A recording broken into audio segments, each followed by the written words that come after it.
Shalom Aleichem, this is Rabbi Kovacs, and Mishnah Yomi continues for the 16th of Adar Sheni, Tafshin Pei Beis, Shushan Purim, the day after regular Purim. In Shushan, the capital city, the Jews there were allowed another day to defend themselves against their aggressive enemies and to successfully save Klal Yisrael. So you see, whenever the government's involved, things take longer. It took 2 days at the capital city. We are holding in Nedarim, chapter 9, Mishnah Ches, the 8th Mishnah here. Konam yayin she'eni toem. I am banning by force of neder wine that I will not taste. And then he explains, shehayayin, because wine, ra leme'ayim. It's bad for the guts, for the kishkes, is the technical term. This is very appropriate. The day after Purim, Shushan Purim, somebody might have had a little too much wine yesterday, last night, and they want to make a neder. Please do not make a neder.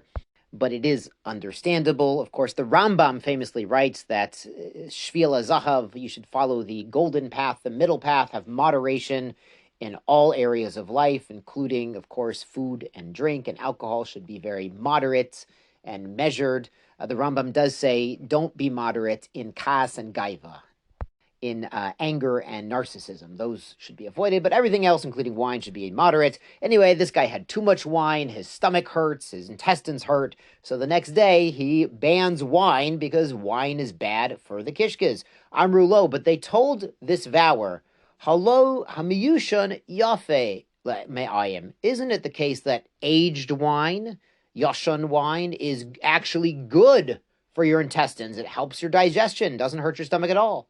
So hutter b'myushan. So his vow is not effective for aged wine. V'lo b'myushan bilvad, and not only with respect to aged wine is his neder undone.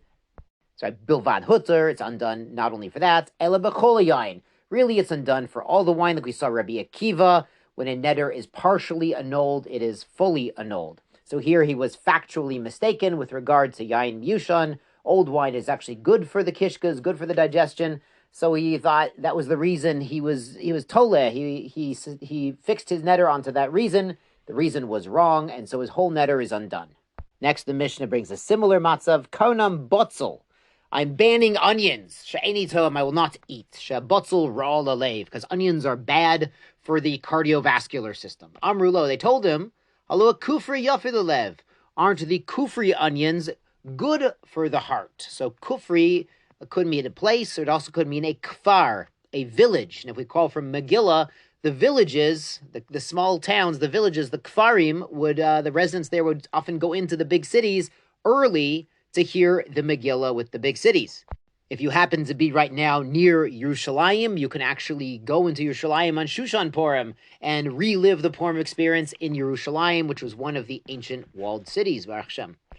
Anyway, they told him, you were factually mistaken about your neder, about all onions being bad for the heart, because the kufri onions are good for the heart. Hutar bekufri, so he's allowed to have those kufri onions.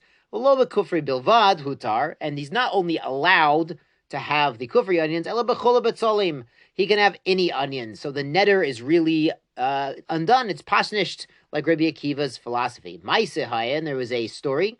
Rabbi Meir b'kol b'salim. Somebody made such a neder about onions being bad for the heart, and Rabbi Meir, again the grand Rebbe descendant of Rabbi Akiva, allowed him in every type of onion.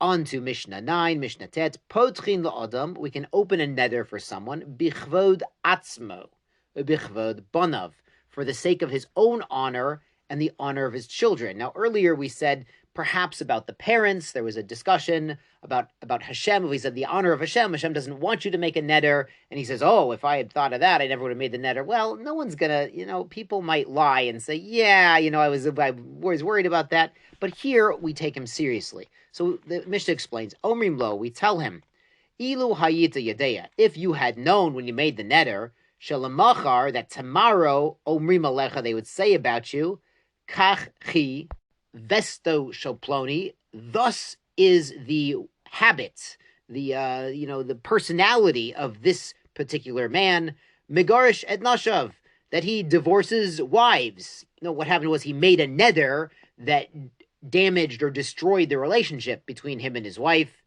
So this damage to his reputation, which will come about from making such inadvisable and rash Nedarim that affect his shalom and his marriage, people are going to talk about him. So the rabbis can tell this vower, if you had thought about that, it's going to damage your reputation forever, would you have made the neder? And his thinking, his second thoughts about this are enough reason, enough regret to annul the neder. Regarding the children, the Mishnah explains, V'al benotecha, and about your children, Yiyu Omrim, people are going to talk about your children, saying, Benot grushoten. These are the daughters of divorced wives.